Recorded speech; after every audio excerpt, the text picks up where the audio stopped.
Hello everyone, welcome to my YouTube channel. My name is Kingsley. In this video, I will be showing us how to import and read Excel files in PowerApps. So the way this works is that we have an Excel file with some data and we want to give our users the ability to upload the file in PowerApps and read whatever is on that data. So I will demonstrate. So I'll upload the file using my attachment control. Send the file to Microsoft Power Automate. Microsoft Power Automate will extract the data and return an array back to PowerApps that I can see on my screen once Flow has done its run. So this is not a new solution, but in this video I'm demonstrating the 3 ways that you can read that array comfortably within PowerApps, and they are using the regular expression method, using the ParseJSON method, and using the premium connector response in Power Automate method. So let's check it out. To begin, we'll get mock data from Mockaroo. You can prepare yours. It's pretty easy. I'll leave the link in the description. So these are the fields that I'm working with: ID, first name, last name, email, gender, date of registration, and appropriate data types, basically. You can add more fields if you need to. And the format I will be going with is Excel, so I don't have to do any much work. You can use CSV, but I'll just use Excel, to be honest. Then I'll just work with 10 or 100, so work with 10, and I will download my data.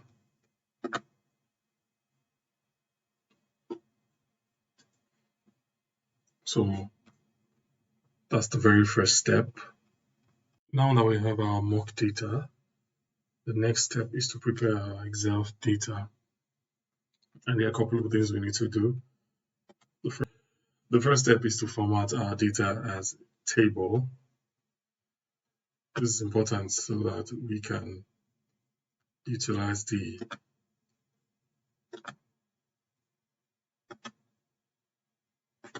first step is to format our data as table.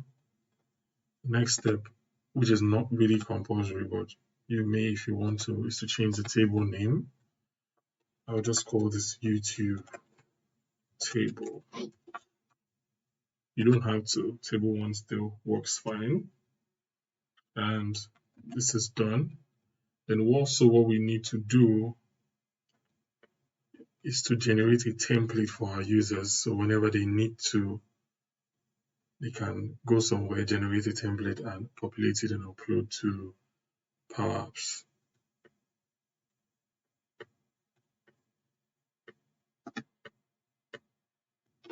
Cite the headers and delete that.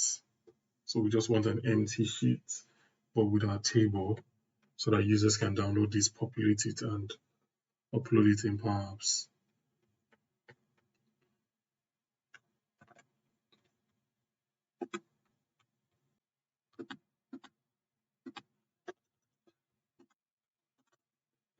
So yeah, we have 2 files now. We have the original data set and we have the template with the empty table. So the next thing we want to do is go to our upload this template in our SharePoint document library. The importance of this is when you use the list rows present in a table action card in Power Automate, the content of this table will be dynamically available to you in Power Automate. And if you do not do this, you won't be able to see it.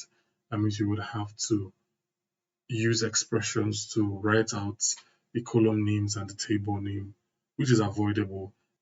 I learned this trick from Shane Young. I'll put a link to his video in the description. So we would upload this to our document library.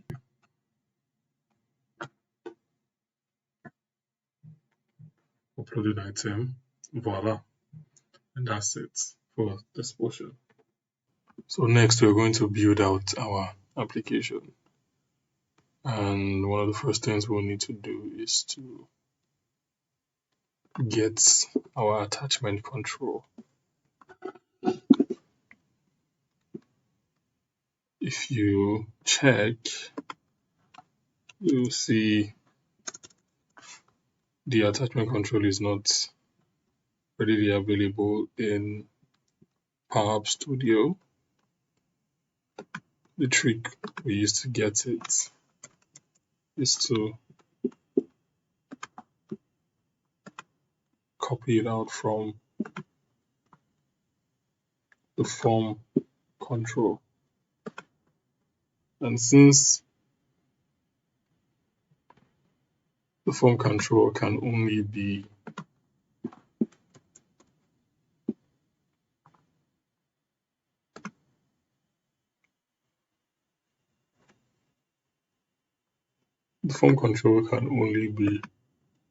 used with a data source, not a collection, not a local table within PowerApps. So we'd have to add an existing connection to any of our SharePoint list, just so we can point the form control to it and copy out the attachment control. Control C. Yep, and we don't really need the form anymore, so we can delete that. You see it. Just call this upload. And as for the angry reds, we just set them to blank.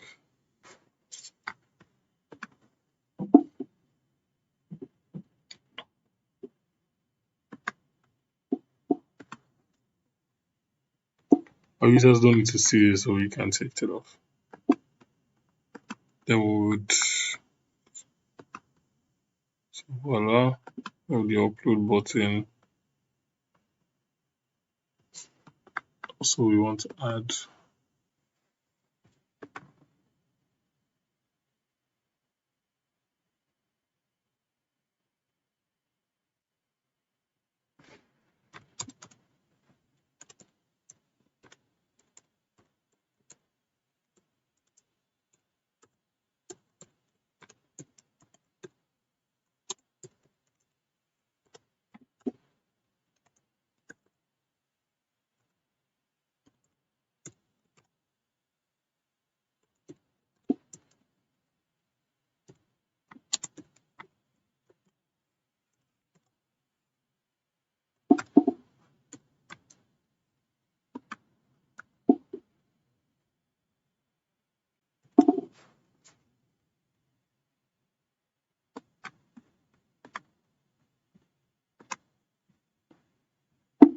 So I've updated the unselect formulas to clear this collection before we start. It's important that we're starting from a blank collection so that we are not passing old data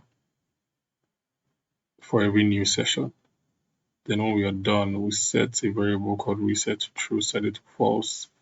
Then you clear the first collection, which is the collection we create every time you add or remove an item from our attachment control.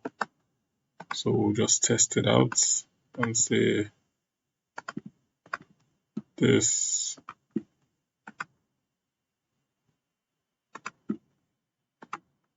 oh, I have not put that on the reset property. So if I do this, and now when we see there's nothing attached, so that's that for that, and we're good. So the next bit is we move to Microsoft Power Automate. So we come to Microsoft Power Automate. We want to do is an instant cloud flow.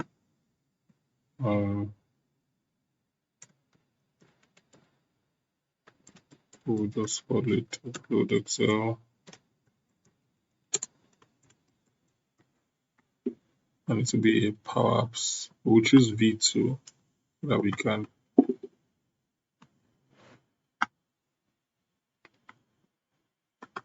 the importance of V2 so that we can set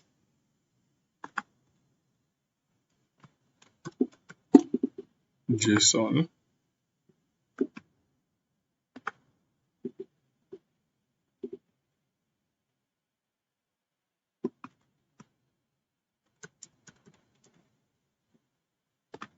I'll just put this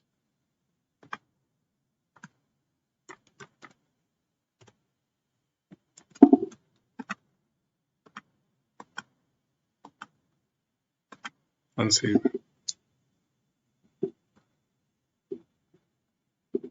For now, this is where we stop. Then we move back to Microsoft Power Apps. And we bring in our flow. Refresh. Put Excel.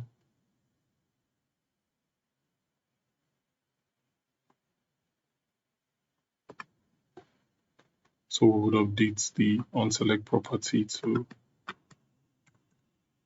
upload Excel.run JSON. We're going to create a JSON object of our collection and we would include binary data. That is what we will now convert into a file using Microsoft Power Automate. So this is called attachment flow or attachments with the attachment attachment data, and the format will be to include binary data. Close all of that, semicolon, and we would run to test our flow. Let's upload our Excel sheets.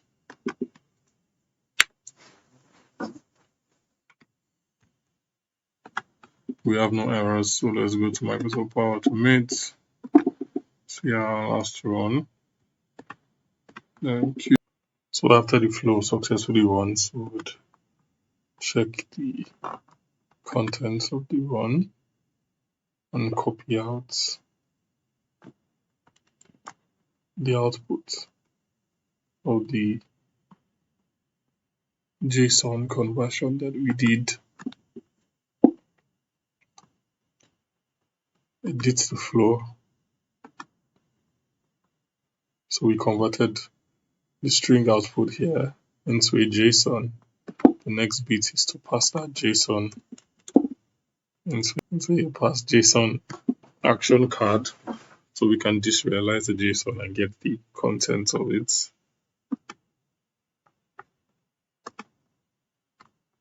So that will be the output. And the schema will be what we copied out from the output of the flow run, as you can see. Now, the next action is to create a file in SharePoint.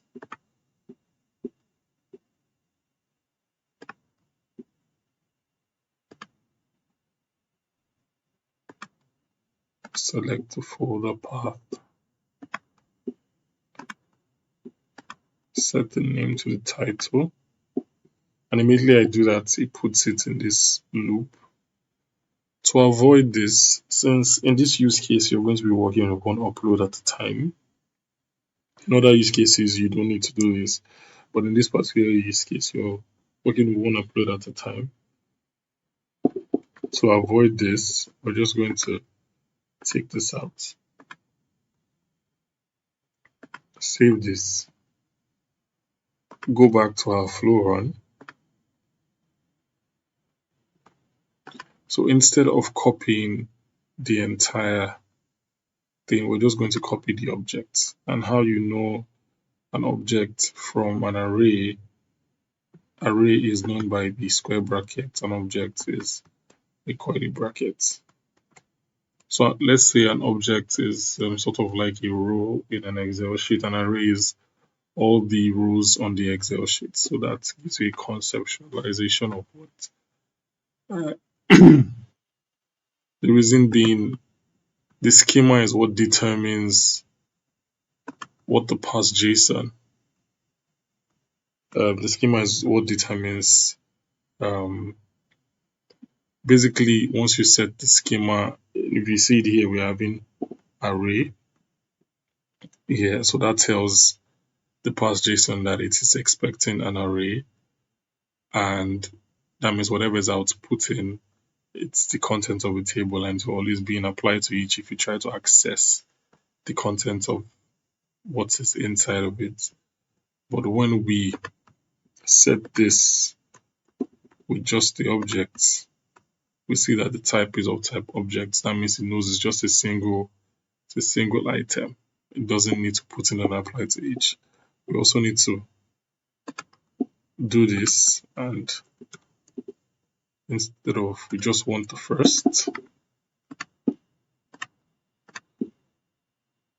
first item in that array, not everything. In this case, it's going to be the only item we have anyways, but that's just a way to trick it. So when you do create file in SharePoint, and you set the file name, you don't get it in a loop. Let me set this other ones. Now folder path.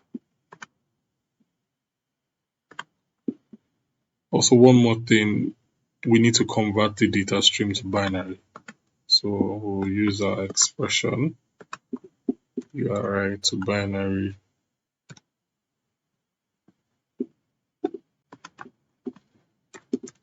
Data URI to binary. Whatever we get on our data stream. Because this should be a unique upload every time, we can have a different name. Excel file, put UTC there, so that it is different every time. And that's it. The next,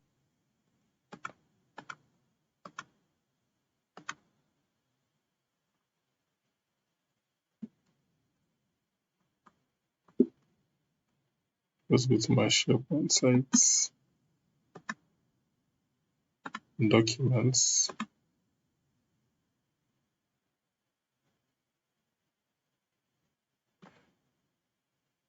Now this is why we uploaded our template in SharePoint. Obviously, I'm going to try and get this file I just created, but since I have the same schema on both the template and that file, in order not to stress myself too much, because if I should select the ID of this file, I won't be able to see any dynamic content that speaks to a table name. But when I use my file that I uploaded, you can immediately see my YouTube table. And that means I'll change that data. I just want us to see. And when I use select to get the content of that file, I can see it available to me dynamically. And I can use it to set its ID.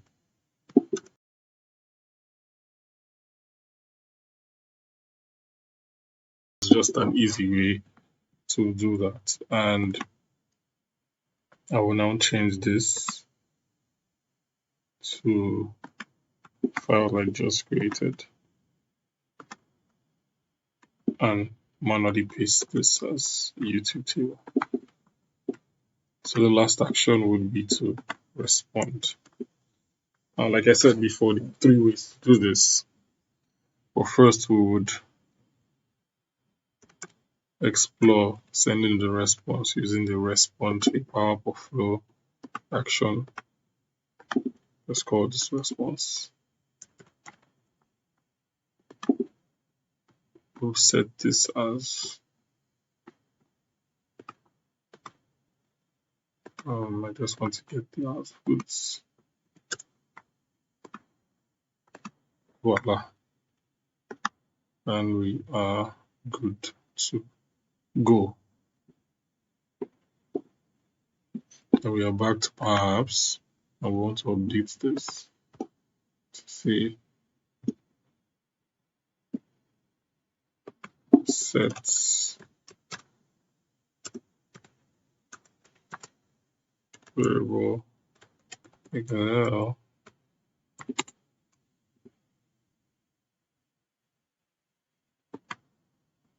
dot response.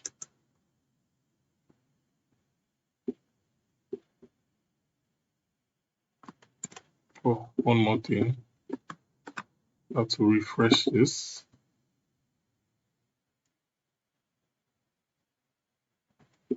So that way we can now get our dot response. And now when we run our flow,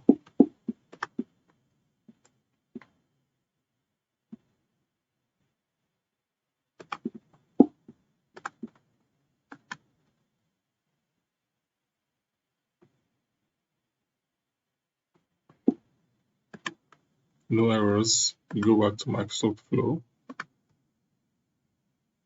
You see that it ran successfully.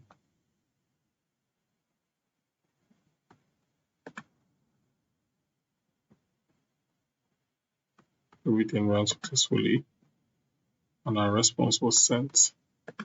So how do we view this in Microsoft Power Apps? In order to use ParseJSON, you need to ensure that you have this feature on. It's an experimental feature, so use it with care. See, mine is off. I'll turn it on. Save my application. Reload it.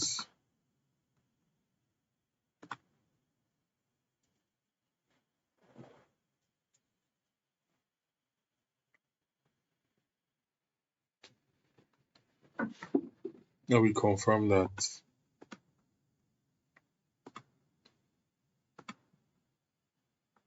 it's turned on. So we're going to insert a vertical gallery.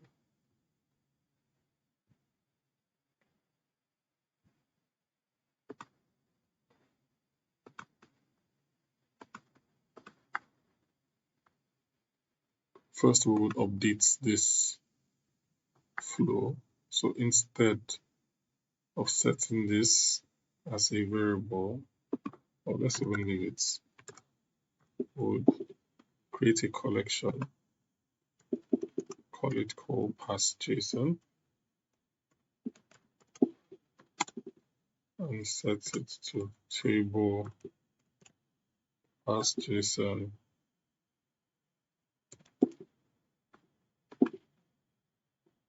Then our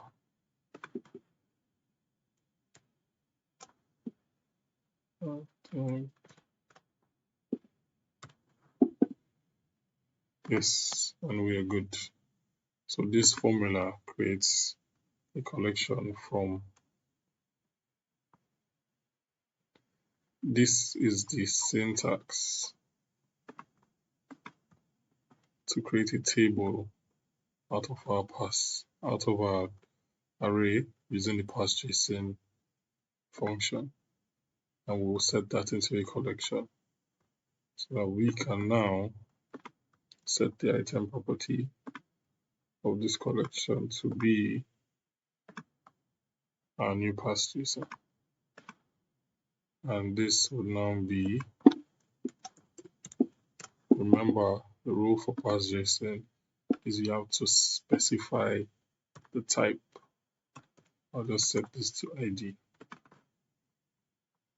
And now when we upload our file,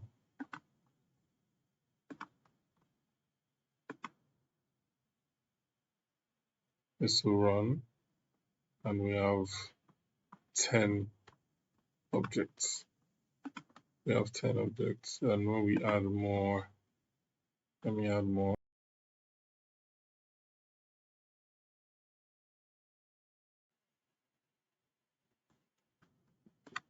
So this is a table.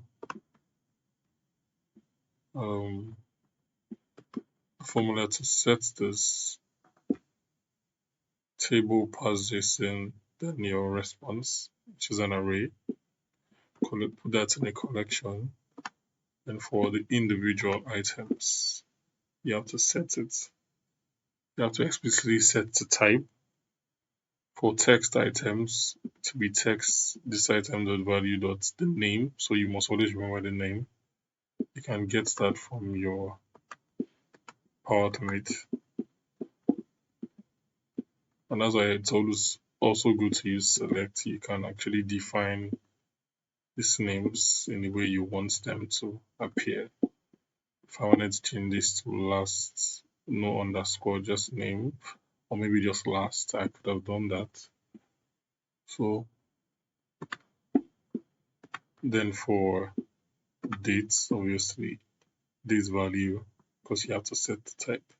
I put this as text. It will still work because it's a text value. But essentially, this is a date. If I do this as anything but text, I won't get anything. I'll get the error.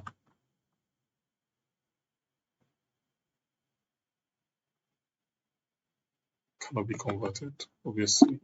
That's a date string. That's why we didn't have the issue over there. I'll set this as text. So that's basically how ParseJSON works. Now for the next method, which is using a regular expression, which is the more technical one. I'll take this down. Just call this gallery ParseJSON.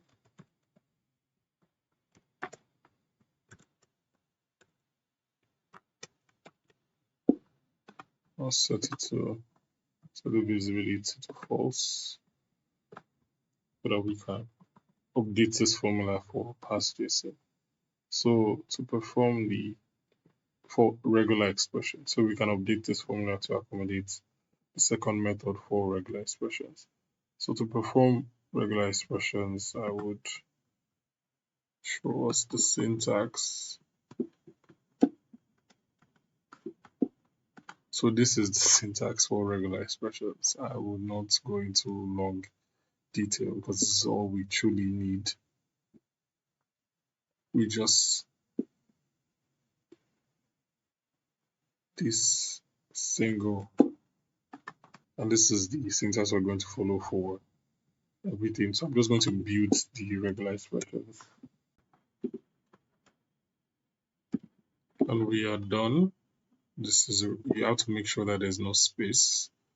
So and you wrap it all in double quotes. So this is the regular expression. Gender, last name, what's the end? We're going to do Control A, Control C. Come back to PowerApps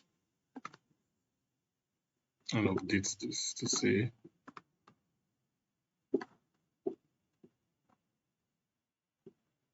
so instead of this we'll have another collection. The collect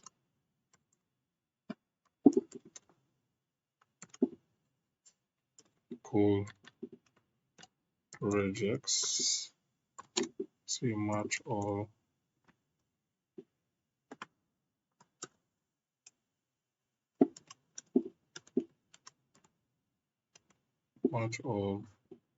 var 0 with my regular expression, comma, dot, text to make it pretty, and that's what we have. So this is it for regular expressions.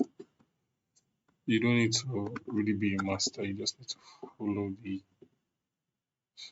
syntax, which I will put in the description, and that should make it easy to replicate.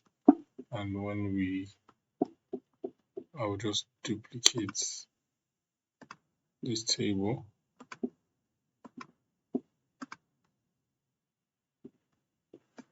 call this gallery regex.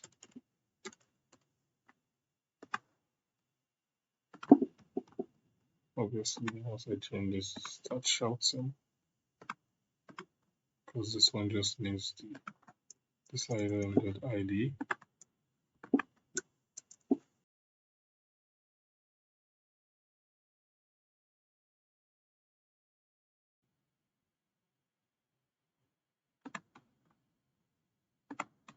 Yeah, that is done. So when I upload my infamous sector,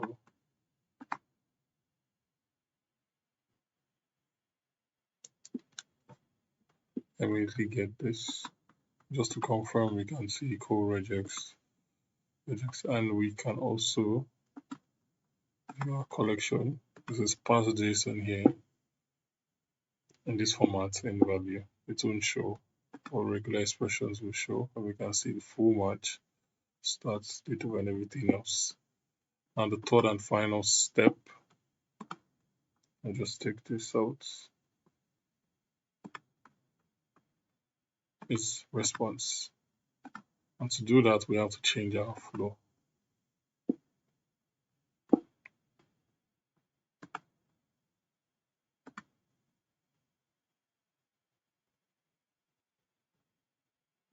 Good.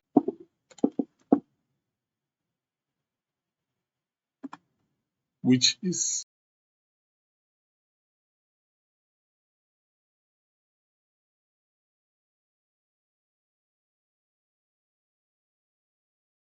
so you have to generate a sample.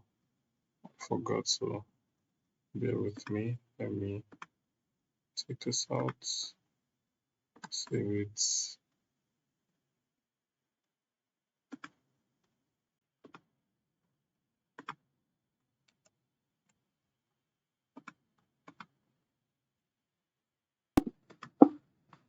And we add the response.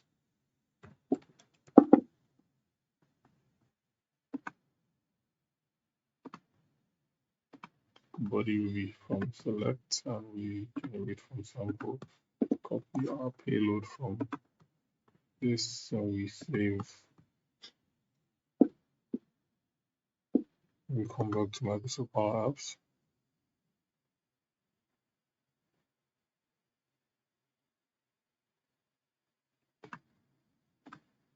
Then we refresh this.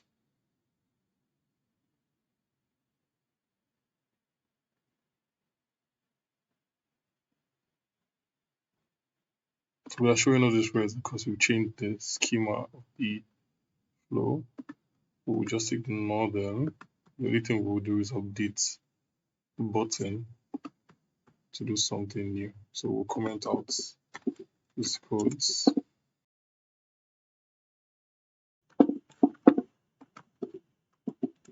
Clear collect. Cool. Excel.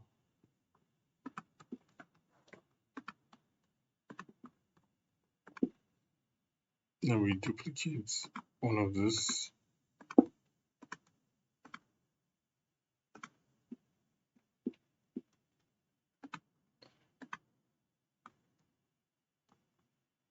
Visible as true.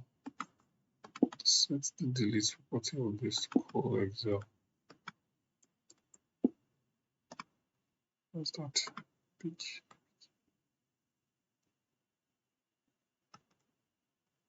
We're going to ignore the other ones because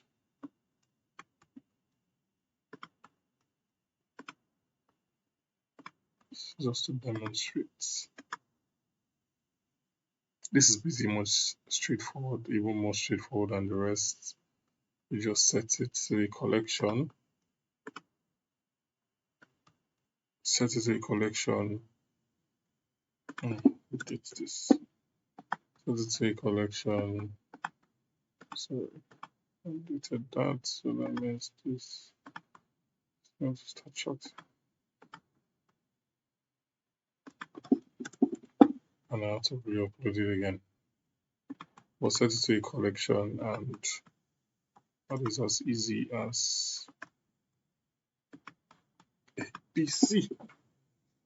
Load it again, and yes, we have everything we need.